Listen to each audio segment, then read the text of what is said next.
सबै प्रेमी भक्तहरूलाई मेरो सादर नमस्कार छ। हामी 2 दिनदेखि चर्चा गरिरहेको छौँ जीवनमा सेटिस्फ्याक्सन भन्ने कुरो, सन्तुष्टि भन्ने कुरो कसरी प्राप्त गर्ने र वास्तवमा पुरा जीवन मानिस सेटिस्फ्याक्सन पाउन लागि नै प्रयास गरेको हुन्छ, तर उसले प्राप्त गरेको हुँदैन र भौतिक वस्तुमा सेटिस्फ्याक्सन छैन।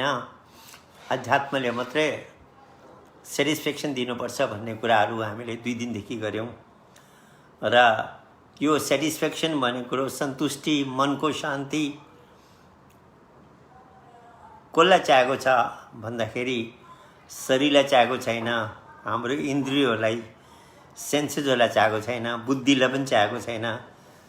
यो सन्तुष्टि मनलाई चाहेको छ अनि गराइमा जाँदा मनलाई पनि चाहेको रहेन रहेछ।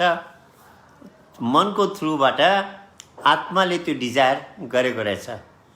यो एक्चुअली आत्माको इच्छा हो कि मैले सन्तुष्टि प्राप्त गर्न पाऊँ। हुन त थुप्रो इच्छाहरू छ। यदि हामीले हाम्रो डिजायर्सलाई एनालाइज गर्यौँ भने मान्छेको भित्र 5वटा कमन डिजायर्स छ। 5वटा कमन डिजायर्स छ, त्यो सबै भित्र छ।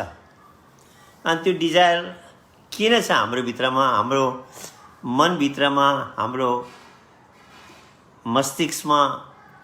त्यो 5वटा डिजायर, कमन डिजायर सारा विश्वका मानिसहरूमा छ।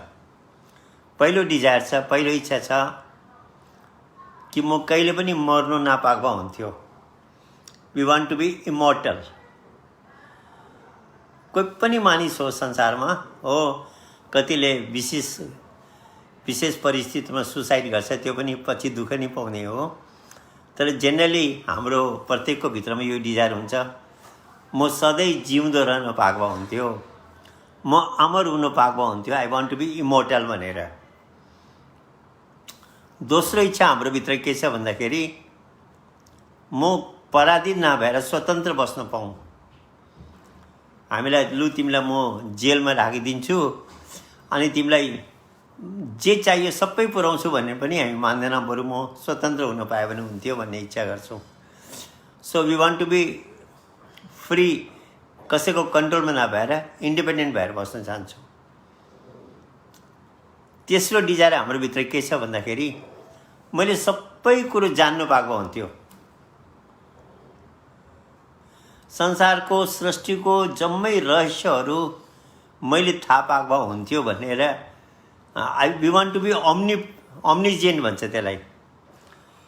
म सर्वज्ञ हुने हाम्रो भित्रमा डिजायर छ, सबै कुरो जान्न पाऊँ भन्ने इच्छा हाम्रो भित्रमा छ। एउटा गोठालाभित्र पनि त्यो डिजायर छ, विद्वानभित्र पनि त्यो डिजायर छ। चौथो डिजायर हाम्रो भित्र के छ भन्दाखेरि म जहिले पनि आनन्दमा भएर पाएको थियो, जहिले पनि म सन्तुष्ट र आनन्दित भएर बस्नु पाएको हुन्थ्यो, कहिले पनि मेरो जीवनमा दुःख चाहिँ नहोस्, अशान्ति चाहिँ नहोस् भनेर। आउँछ त्यो बेग्लै कुरा हो, तर हाम्रो इच्छा छ कि मैले जहिले पनि आनन्दमा बस्नु भएको हुन्थ्यो भनेर। अनि 5th डिजायर के छ भने अचम्मको डिजायर छ, त्यो पनि म सबभन्दा माथि जान पाएको हुन्थ्यो, टपमा बस्नु पाएको हुन्थ्यो। सबैले मेरो कुरा खाइदिएको हुन्थ्यो, मै सब कुछ मेरो अन्डरमा, मेरो आज्ञामा सबै संसार चलेको हुन्थ्यो भन्ने सुसुप्त भित्री इच्छा यो पनि छ। र यो 5वटा इच्छा, कमन डिजायर्स भन्छौँ हामी, युनिभर्सल डिजायर्स, यो सबको भित्रमा छ।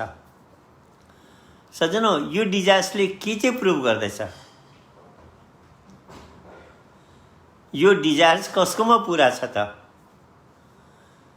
संसारको कुनै पनि व्यक्तिको भित्रमा यो 5वटा इच्छा पुरा हुन सक्दैन। यो 5वटा इच्छा कसकोमा पुरा छ भन्दा भगवान्कोमा पुरा छ। भगवान कसैको अधीन छैन, स्वतन्त्र छ। भगवान अजर अमर अविनाशी छ। सर्वज्ञ भन्छौँ हामी उसलाई।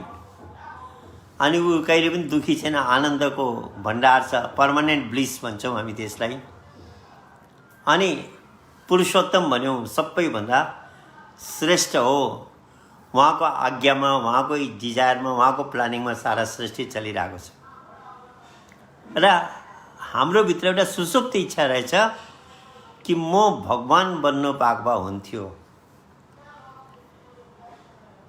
We have a desire to be equal to God.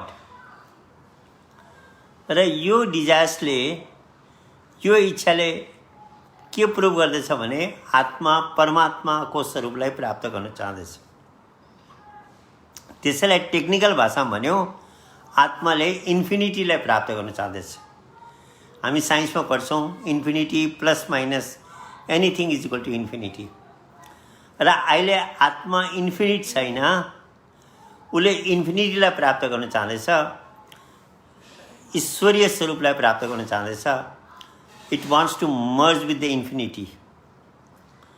र त्यो आत्माले, त्यसको लागि हामीले हिजो कुरा गऱ्यौँ। पहिला कुरो त यो हामीलाई क्लियर हुनुपर्छ सज्जनौ, अध्यात्मको बाटोमा हिँड्दाखेरि, कि म मन होइन, म शरीर होइन, म आत्मा हो। किनभने ठुलो दुविधा जनरल मान्छेको भित्रमा हुन्छ। मनलाई नि आत्मा सम्झिरहेको हुन्छ। मनले जे मागेको छ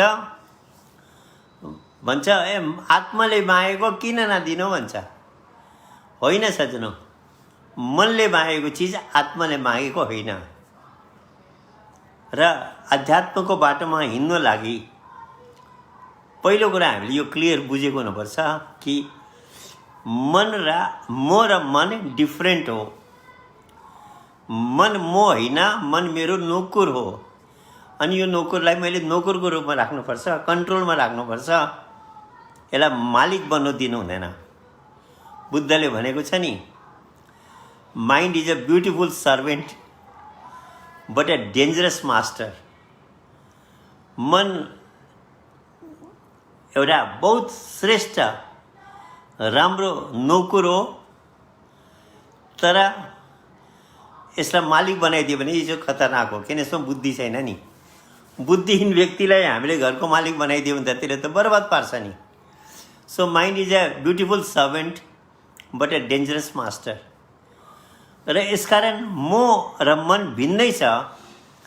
मनले को कुरा मैले सोचेर जो जरुरी छ त्यो गर्नुपर्छ, जरुरी छैन त्यो चिज गर्नु हुँदैन। मेरो हिँडाइमा, मेरो भनाइमा, मेरो सिस्टममा यो मन हिँड्नुपर्छ। बुद्धिको कन्ट्रोलमा यो मन हिँडेको हुनुपर्छ। बुद्धिलाई ओभरटेक गरेर हिँड्नु पाउँदैन यसले। त्यो जरुरी छ हाम्रो जीवनमा। मेरो एउटा साथीको म सानो एउटा दृष्टान्त मैले सुनाउने गरेको छु, त्यो म दोहोऱ्याउँछु। रियल घटना हो। उसले योगा बुक्सहरू पढ्यो अनि मनलाई जित्नुपर्छ, मनलाई जितेन भने तिम्रो अध्यात्म नील छ, जिरो छ भने। भगवान् कृष्णले पनि त्यही भन्नुभएको छ। जसको मन कन्ट्रोलमा छैन त्यो न योगी हो, न सन्यासी हो, न धार्मिक हो, त्यो पाखण्डी हो, हाइपोक्राइट हो। र मनलाई जित्नै पर्छ। मनलाई नजितिकन अध्यात्म हाम्रो जिरो छ। र मनलाई जित्नु लागि मनले भनेको मान्नु हुँदैन। मनलाई आफ्नो हिसाबले चलाउनुपर्छ, बुद्धिको हिसाबले चलाउनुपर्छ भनेर उसले योगा बुक्सहरू, आध्यात्मिक पुस्तकहरू पढ्यो। अनि उसले मनमा एउटा सङ्कल्प गर्यो, अब मैले मनलाई जित्नुपर्ने छ। आध्यात्म बुक्समा थियो कि पहिला मनलाई जित्नु लागि तिम्रो जिब्या कन्ट्रोलमा हुनुपर्छ, स्वाद कन्ट्रोलमा हुनुपर्छ। र स्वाद कन्ट्रोल गर्नु लागि के चाहिँ एउटा फर्मुला दिएको थियो योगा बुक्समा। अजीब फर्मुला थियो हुन त, कि तिमीले नुन मसाला नहालेको खाना तबसम्म खानु जबसम्म यसमा स्वाद आउँदैन। एक्सपेरिमेन्ट अब हुन त कुनै पनि कुरा एक्सपेरिमेन्ट गरेपछि त्यसको रियलिटी थाहा लाग्छ। साइन्सले पनि एक्सपेरिमेन्ट गर्दा गर्दा यो यति प्रोग्रेस गरेको। अध्यात्म पनि एक्सपेरिमेन्टकै बाटो। साइन्समा बाहिरको एक्सपेरिमेन्ट गरिन्छ, स्पिरिचुअल साइन्समा इनर एक्सपेरिमेन्ट गरिन्छ। साइन्टिस्टको लेबोरेटरी बाहिर हुन्छ, अध्यात्मवादीहरूको स्पिरिचुअल साइन्टिस्टको लेबोरेटरी भित्र हुन्छ। त्यति मात्र फरक हो। लेबोरेटरी दुईटाको छ, एक्सपेरिमेन्ट दुईटाको लाइफमा हुन्छ। र उसले जब त्यो पढ्यो त उसले के गर्यो, मसाला नुन खुर्सानी केही नहालेको प्लेन सब्जी बनाएर खान थाल्यो। हप्ता 10 दिन त त्यो घाँस खाएको जस्तो एकदम फिक्का कस्तो बेस्वाद लाग्यो। तर बुक्समा लेखेको थियो जबसम्म स्वाद आउँदैन तबसम्म खानु अरे। हप्ता भयो, 10 दिन भयो, 15 दिन भयो, करिब 20 दिनको बादमा उसलाई अलग अलग टेस्ट आउन थाल्यो। भिन्डीको अलग टेस्ट छ, के अरे परवलको अलग टेस्ट छ, झिङ्गानीको अलग टेस्ट छ, आलुको अलग टेस्ट छ, गाजरको अलग टेस्ट छ। अरे यो मसालाले त जम्मै टेस्ट बिगारिदिँदो रहेछ नि त। कस्तो राम्रो स्वाद आउन थाल्यो, रियल्ली उसले टेस्ट आउन थाल्यो। यो रियल घटना हो साँच्चै हो। र जब स्वाद आउन थाल्यो, बुक्समा लेखेको थियो जब जुन दिनदेखि स्वाद आउन थाल्छ त्यसको केही दिन बादमा त्यो फेरि नुन मसाला हालेको खाना भनेर। अब उसले फेरि नुन मसाला हाल्दाखेरि 2 दिन 4 दिन त कस्तो त्यो एकदमै चर्को लाग्यो उसलाई। हप्ता दिन बादमा फेरि त्यो स्वाद लाग्न थाल्यो। बुक्समा लेखेको थियो स्वाद लाग्न थालेपछि फेरि केही दिन बादमा फेरि मसाला नहालेको खानु, त्यसरी चेन्ज गरिरहनु जबसम्म दुईटामा इक्वल टेस्ट आउँदैन। उसले त्यसो गर्दा गर्दा 3 महिना 4 महिनाभित्रमा उसलाई उसको हुन त हाम्रो यो जिब्रोको मुनि टेस्ट बर्ड्स भन्छ साइन्सको भाषामा, यो टेस्ट बर्ड्सको फिक्स टेस्ट हुँदैन रहेछ। यसलाई जुन बानिहाल्यो त्यही टेस्ट भनिहाल्दो रहेछ। हामीले भन्छ नि मलाई त यही मनपर्छ भनेको होइन रहेछ यो कुरा। जे बानिहाल्यो त्यो टेस्ट बर्ड्सलाई त्यही कुरो स्वाद लाग्न थाल्छ। र 3-4 महिनाको प्र्याक्टिसको बादमा उसलाई नुन हालेको खाना पनि ठिकै छ, नहालेको खाना पनि ठिकै छ, दुईटामा ऊ सेट भयो। उसलाई विश्वास भयो यो योगाको बुक्सले जे भन्दैछ त्यो प्र्याक्टिकली पोसिबल रहेछ। अब योगा बुक्सले भन्यो मनले भनेको नमान्नु भनेर। र ऊ कलकत्ता पढ्थ्यो, हाम्रै साथीहरू थियो। यो रियल घटना म सुनाउँदैछु हजुरलाई। कलकत्तामा 3 महिनाको लागि दुधको मिठाईहरू बन्द गरिन्छ यो बर्खा सिजनमा। त्यो किन गरिन्थ्यो भन्दाखेरि दुधको सर्टेज नहोस् मान्छेलाई भनेर। दुधको स्विट्सहरू बनाउन पाउँदैन, कुनै पनि मिठाई दोकानले दुधको मिठाई बेच्न पाउँदैन, नभए उसमाथि केस र पेनाल्टी लागिहाल्थ्यो। र 3 महिनाको लागि टोटली बन्द हुन्थ्यो मिठाईहरू। त्यो भाइलाई साह्रै मन पर्थ्यो एकदम दुधको मिठाई भनेपछि यो रसगुल्ला, चमचम, सन्देश, रसमलाईहरू यो जति पनि दुधका मिठाईहरू छ ऊ एकदमै साह्रै त्यसको शौकिन। एक दिन बिहान उसले न्युज पेपरमा पढेछ कि आजदेखि त्यो मिठाई खुल्ला भयो। अब बजारमा यो दिन गभर्मेन्टले डिक्लेयर गरिदियो आजदेखि चाहिँ मिठाई पाउने भयो मार्केटमा, दुधको मिठाईहरू। अब उसको मन उफ्रिन थाल्यो, जाउँ मिठाई खाउँ, जाउँ मिठाई खाउँ। अब उसले योगा बुक्स पढेको थियो, अध्यात्मको बाटोमा मनलाई जित्नुपर्छ भन्ने कुरा पढ्दै थियो। यो त मनले इच्छा गर्दैछ, मैले यसलाई किन दिनु पऱ्यो, म दिन्न भन्यो, जान्न भन्यो। उसले जबरजस्ती मनलाई रोक्यो। 8 बज्यो, 9 बज्यो, 10 बज्यो, 11 बज्यो, 12 बज्यो। अब मन बेसी उफ्रिन थाल्यो। खाइ त हालौँ भनेर नि। अब उसको भोलिपल्टदेखि कलेजको एउटा इक्जाम थियो। हुन त सानो इक्जाम थियो तर पनि इक्जाम त इक्जामै हुन्छ। अब उसले विचार गर्यो मैले यो मनलाई आज दिएन भने यसले मलाई पढाइमा कन्सन्ट्रेसन हुन दिँदैन, मेरो भोलिको इक्जाममा अलिकति इफेक्ट पर्छ। आज चाहिँ म यसलाई खुवाइदिन्छु, भोलिदेखि नेक्स्ट टाइम फेरि यसलाई म कन्ट्रोल गर्छु भनेर गएछ मिठाई दोकानमा 2 बजेको छेउछाउमा। मनको ब्याड लक, त्यो दिन छिटो मिठाई सकेछ। फर्स्ट डे भएकोले मान्छेले अब छिटो लगेछ, छैन। सबै दोकान घुम्यो, कहीँ पनि मिठाई पाएन। उसले मनलाई भने हेर भाइ म त गएको थिएँ तेरो लागि आज पाएन, म तँलाई भोलि खुवाइदिन्छु, लु पढाइ गरौँ भनेर मनलाई फकायो।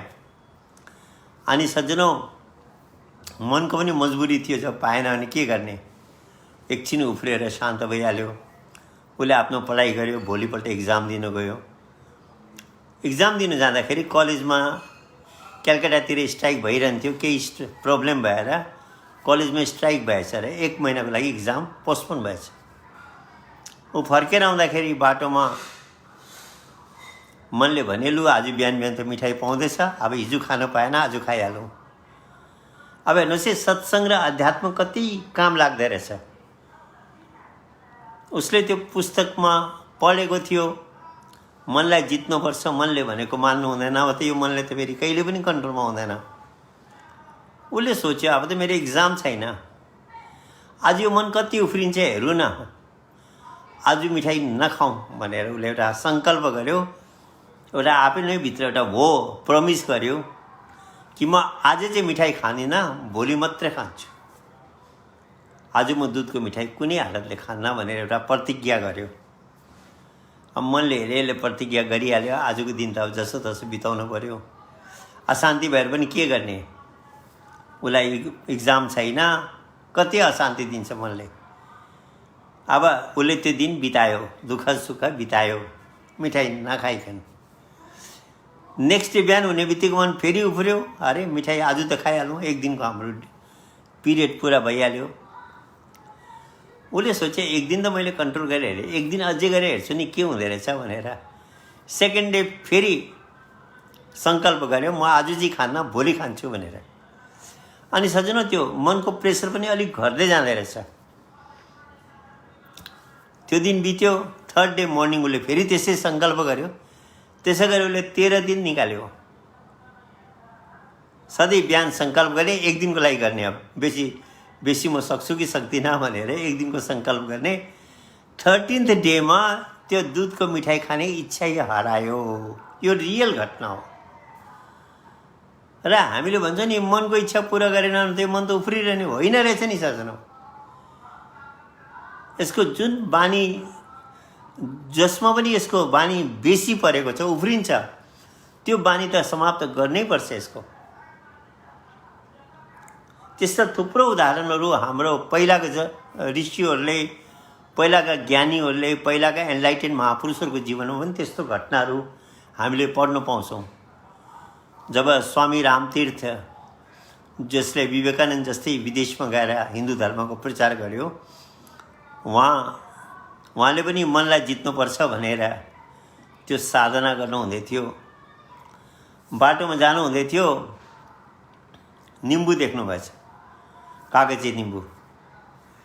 र त्यो कागजी निम्बु उहाँलाई साह्रै मनपर्ने, मनलाई साह्रै स्वाद लाग्ने। र मनले भन्यो यो कागती निम्बु किनिहाल्नु न, घरमा गएर यसलाई तताएर गोलमरिच हालेर यसलाई चुस्नुपर्छ, नुन र गोलमरिच हालेर। साह्रै त्यो हुन्छ, आफ्नो आफ्नो टेस्ट हुन्छ। उहाँलाई साह्रै टेस्टी लाग्थ्यो। जसै साथीलाई दुधको मिठाई मन पर्थ्यो, उहाँलाई चाहिँ निम्बु मनपर्ने। होइन यो मनले त भन्दैछ मलाई आज खानु केही जरुरी छैन, म किन्दिनँ भनेर अलिकति अगाडि जानुभएछ।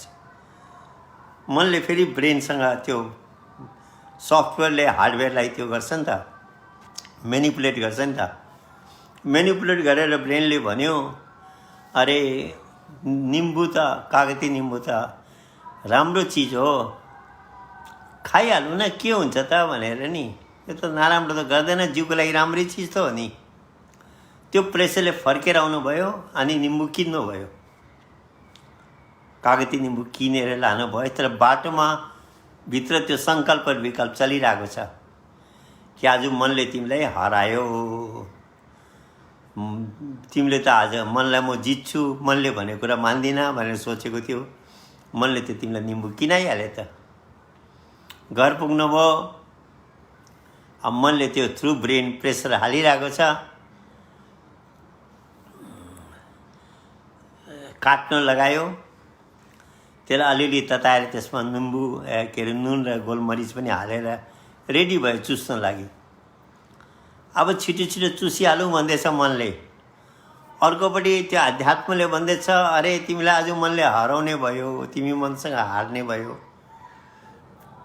सज्जनौ, त्यति बेला उहाँले के गर्नुहोस्, त्यो मुखमा लिने बेलामा यसरी फ्याँकिदिनु भएछ। अनि म जितेँ भन्दै उफ्रिनु भएछ। कतिले त्यहाँ पग्लाउनु भयो क्या हो भनेर सम्झ्यो, तर उहाँको आध्यात्मिक स्थिति थियो आज मैले मनलाई हराउन पाएँ, जितेँ भनेर। त्यसरी सन्तहरूले पनि मनसँग युद्ध गरेको छ अनि मनलाई जितेको छ। यदि हामीले मनलाई जित्न सकेन भने अध्यात्मको बाटो हाम्रो कहिले पनि सक्सेस हुँदैन।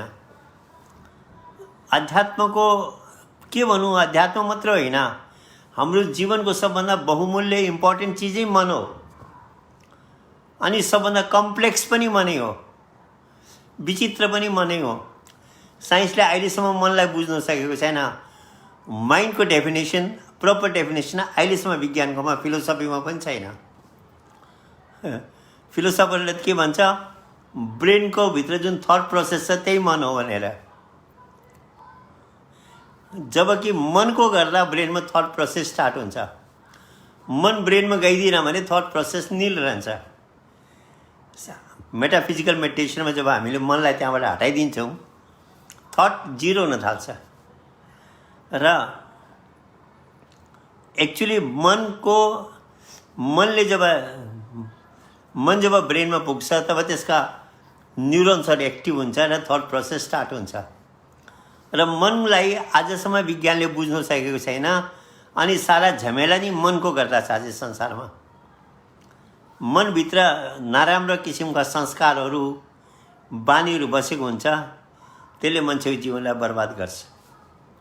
आज पनि मलाई एकजना जिज्ञासुको फोन आएको थियो। यो कुरो मलाई एकदम सत्य लाग्यो। के अरे, मनमा कुनै बानी पऱ्यो भने ब्रेनले नगर भन्दा पनि मनले जबरजस्ती गर्छ।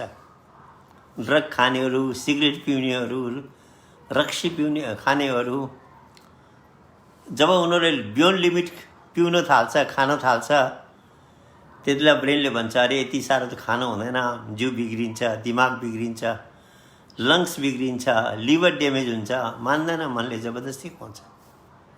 किन त्यो मन बियोन्ड लिमिट मनमा बानी बढेर गयो।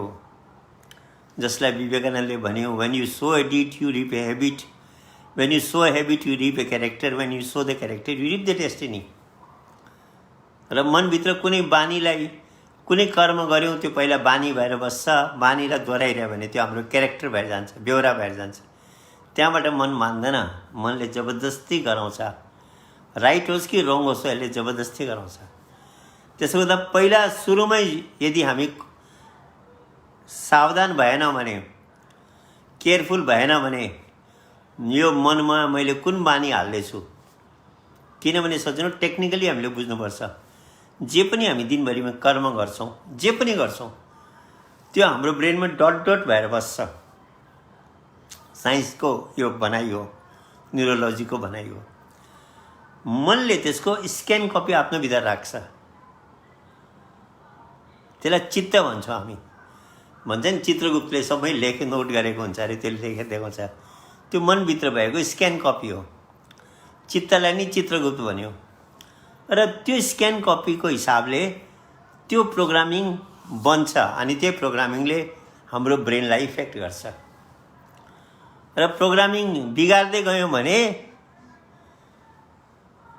त्यो प्रोग्रामिङ त्यस्तो लास्टमा बनेर जान्छ, त्यसले जबरजस्ती ब्रेनलाई त्यो काम गर्न लगाउँछ। यसकारण कर्म गर्दाखेरि बहुत सावधानी भएर, केयरफुल भएर कर्म गर्नुपर्छ। यो मनभित्र कुनै पनि यस्तो बानी नहालौँ जसले भविष्यमा हाम्रो जीवनलाई बर्बाद पारोस्। र म भन्दै थिएँ, मन सबभन्दा कम्प्लेक्स हो र अध्यात्ममा पनि मनैको आवश्यकता छ।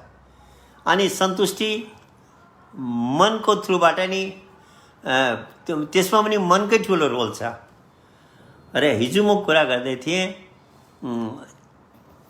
4 किसिमको चेतनाको अवस्था हुन्छ। एउटा अनकन्सियस स्टेट, अचेतन अवस्था, एउटा सेमी कन्सियस स्टेट, अधुरो आदिको भनौँ अर्धचेतन अवस्था, अनि कन्सियस स्टेट चेतन अवस्था जो पशु प्राणी र हाम्रो छ।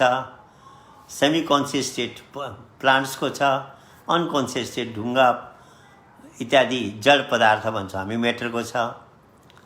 र चौथो अवस्था के भन्यो भने सुपर कन्सियस स्टेट, महाचेतनाको अवस्था। त्यो कुन बेला हुन्छ अरे? When the conscious is conscious of its own consciousness. जब चेतनाले आफैलाई अनुभव गर्छ तो उसले त्यो महाचेतना अवस्थालाई प्राप्त गर्छ, त्यो सुपर कन्सियसनेसको स्टेटलाई प्राप्त गर्छ। अब चेतनाले आफूलाई देख्नु पर्यो। मैले मेरो अनुहार हेर्नु परेको छ भने के चाहियो? मलाई एउटा मिरर चाहियो। मिरर छ भने म त्यो मिररको थ्रुबाट आफ्नो अनुहारलाई, आफ्नो फेसलाई देख्न सक्छु। तर सज्जनों, त्यहाँ पनि एउटा समस्या हुनसक्छ। यदि मेरो सामने मिरर छ र कसैले यसरी एकदम हल्लाइदियो भने जोरले, के मैले देख्छु आफूलाई? देख्दिनँ। त्यो मिरर स्थिर हुनु पर्यो। एकदम हल्लिरहेको छ, स्पिडले हल्लेको छ भने केही पनि देखिँदैन। र मिरर त हुनु पर्यो, तर मिरर स्टेबल हुनु पर्यो, स्थिर हुनु पर्यो। मिरर स्टेबल पनि छ अरे, तर पनि त्यसमा पुरै मैला लागेको छ, मैलाले छोपेको छ भने पनि केही देख्दैन। त्यो मिरर क्लिन पनि हुनु पर्यो। दुईटा चिज भयो, मिरर स्टेबल हुनु पर्यो अनि मिरर क्लिन हुनु पर्यो। त्यो दुईटा छैन भने हामीले त्यो मिरर हुँदा हुँदा पनि आफूलाई देख्न सक्दैनौँ। यही स्थिति हाम्रो चेतनाको छ। हाम्रो मन रूपी मिरर त छ नि, मेन्टल मिरर त छ नि, माइन्ड को मिरर त हाम्रोमा छ नि। तर यसमा दुईटै प्रब्लम छ। यो स्पिडमा हल्लेको छ, बीटा स्पिडमा चलिरहेको छ। यो डेल्टामा आएपछि मात्रै यो हामीले आफ्नो अनुहार देख्न पाउँछौँ। अनि क्लिन पनि हुनु पर्यो। यसमा अनेक प्रकारको भाइरसको मैला लागेको छ। काम, क्रोध, लोभ, मोह, अहङ्कार, विषय वासनाहरू के पुरा यसलाई छोपेको छ। यो क्लिन पनि छैन। अब मैला पनि छ अनि चञ्चल पनि छ। आत्माले कसरी आफूलाई देख्ने, सन्तुष्ट नहुने, इन्फिनिटीलाई प्राप्त नगर्न सक्ने सबै समस्याको कारण हाम्रो मन हो। र अध्यात्म मनलाई जित्नु नि हो सज्जनौ। आजभोलि हामीले धर्म त अपनाउँछौँ, अनेक प्रकारको पूजा पाठ प्रेयर गर्छौँ, मनिरामलाई चाहिँ फ्री छोडेको छौँ। कहाँबाट जीवनमा सन्तुष्टि आउने, कहाँबाट त्यो आनन्दको प्राप्ति गर्ने, कहाँबाट त्यो मुक्ति अवस्थालाई प्राप्त गर्ने? माला घुमाइरहेको छौँ भन्छ, माला तो कर्मे फिरे, जीव फिरे मुखमाई, मन तो चहुदिशी फिरे, यो तो सुमिरन नाई। मनिराम मस्त भएर घुमिरहेको छ अनि हामीले भन्छौँ मैले पूजा गरेँ, मैले पाठ गरेँ, मैले भक्ति गरेँ, मैले प्रार्थना गरेँ। सज्जनौ, मनलाई जितेन भने जम्मै जिरो भएर जान्छ। अध्यात्मको बाटोमा सबभन्दा ठुलो आवश्यकता नि मनलाई जित्नु। तब आत्माले आफूलाई देख्न सक्छ। जबसम्म यो मन क्लिन हुँदैन अनि स्थिर हुँदैन, कन्ट्रोलमा हुँदैन, हाम्रो जम्मै भक्ति साधनाको प्रगति भएकै छैन। यसका सज्जनौ, यो मनलाई, मनरूपी सिसालाई, यो विषय त लामो जाँदैछ तर बुझ्नुपर्ने हो। किनभने फन्डामेन्टल कुरो बुझेन भने पछि गहिरो कुराहरू बुझ्न गाह्रो हुन्छ भनेर अहिले हामीले फन्डामेन्टल कुराहरूमै नि गर्दैछौँ कि म मन होइन, मन मेरो नोकर हो। यो इम्पोर्टेन्ट कुरा क्लियरली हामीलाई बुझेको हुनुपर्छ। अनि यो आध्यात्मिक चर्चाहरू जसलाई हामी सत्सङ्ग भन्छौँ, स्पिरिचुअल डिस्कोर्स भन्छौँ, यसको फाइदा नि यो हो, यसले बिस्तारै बिस्तारै हाम्रो लजिकल ब्रेनलाई, किन म भनेको त वास्तवमा यो लजिकल ब्रेनले र माइन्डको मेकानिजमले म बोलिरहेको, र यो लजिकल ब्रेनलाई कन्भिन्स गर्ने काम कि मन डिफ्रेन्ट हो, आत्मा डिफ्रेन्ट हो। तिमी मन होइनौ, तिमी बुद्धि होइनौ, तिमी आत्मा हो।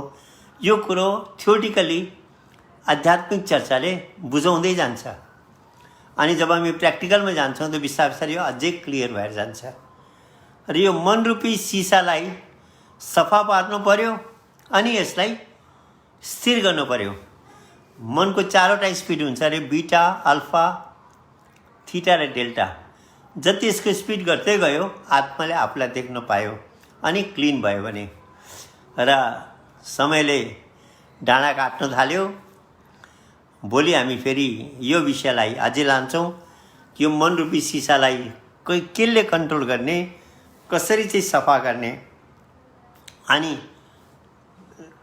त्यो मनलाई सफा गरेर अध्यात्ममा अगाडि बढेर यो माइन्डले जुन, यो आत्माले जुन इन्फिनिटीलाई प्राप्त गर्न खोजिरहेको छ, ईश्वरत्वलाई जो हाम्रो भित्रमा कमन डिजायर छ, जसले प्रुभ गर्दैछ कि हामी भगवान थियौँ, अब भगवानको अंश मात्रै छौँ। र जुन बेला हामी आफ्नो अंशमा पुग्छौँ हामी फेरि आफ्नो वास्तविक स्वरूपलाई प्राप्त गर्नेछौँ। र सज्जनौँ, आजको यहीँ हामीले विश्राम लिनेछौँ।